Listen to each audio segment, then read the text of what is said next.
Welcome back. It's time to get a check of your weather with meteorologist Thomas Geboy. And Thomas, it's cold, but it's Friday, so we can't complain that much, right? Yeah, and it's not as cold compared to earlier this week, and the winds are lighter, so it doesn't feel as miserable either. And our gradual warming trend that we've been on the last couple of days will actually continue for today into tomorrow as well. But we're going to be seeing a weak system arriving, which is going to result in a little bit more in the way of cloud coverage today compared to what we saw yesterday. And there could be a slight chance that we could see some light wet weather in spots, generally in the higher terrain, but the vast majority of us get through the day on the dry side. Unfortunately, even though a system's moving in, we're going to see some stronger winds. The poor air quality is going to be sticking around and actually could get worse today compared to what we saw yesterday in our northern Utah valleys. But a bigger storm system will be arriving by Sunday into early next week. That'll help get rid of the haze, and we'll be looking at a lot better chance for wet weather, especially in the northern two-thirds of the state, but we'll talk more about that in just a moment.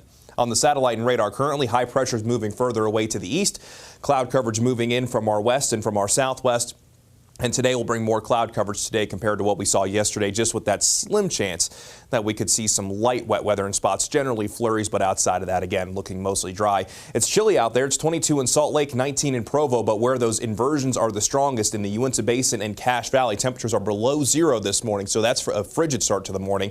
But down in St. George, we're actually above freezing. We're sitting at 33, and so far this week, St. George has been waking up with temperatures in the 20s, so a little bit of an improvement there. Here's the view from Lake Mountain from Utah County looking into the Salt Lake Valley. On the top right-hand portion of your screen, there is no doubt that we have that inversion haze, and unfortunately the air quality likely going to be taking another hit for today. We saw Cache Valley yesterday go into the unhealthy range, and we could very well see the Salt Lake Valley fall into the unhealthy range today as well, which means you should limit your time outside with the poor air quality, while most of the rest of our northern Utah valleys will fall into the unhealthy for sensitive groups, with the exception of Tuella County. However, I wouldn't even be surprised if we see Tuella County fall into the unhealthy for sensitive groups later this afternoon as well. So that inversion haze, it's not going to be very nice once again today. And with more cloud coverage, it could actually look a bit gloomy out there down in our valleys. But up in the mountains, it's going to be a pretty nice day. We'll see more cloud coverage, but it's absolutely stunning right now at Alta with the twinkling stars and high cirrus clouds that have moved in.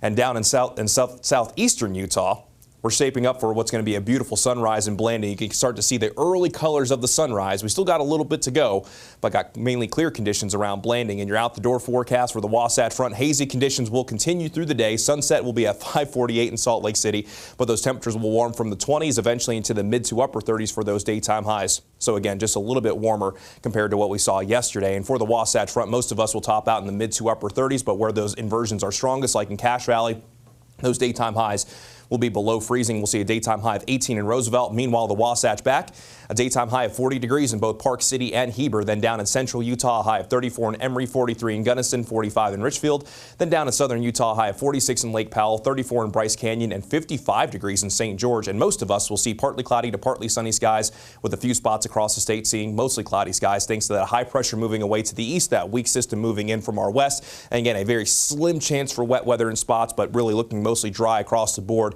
High pressure briefly settles back in for our Saturday. So looking at calm conditions, the air quality continues to remain poor in our northern Utah valleys.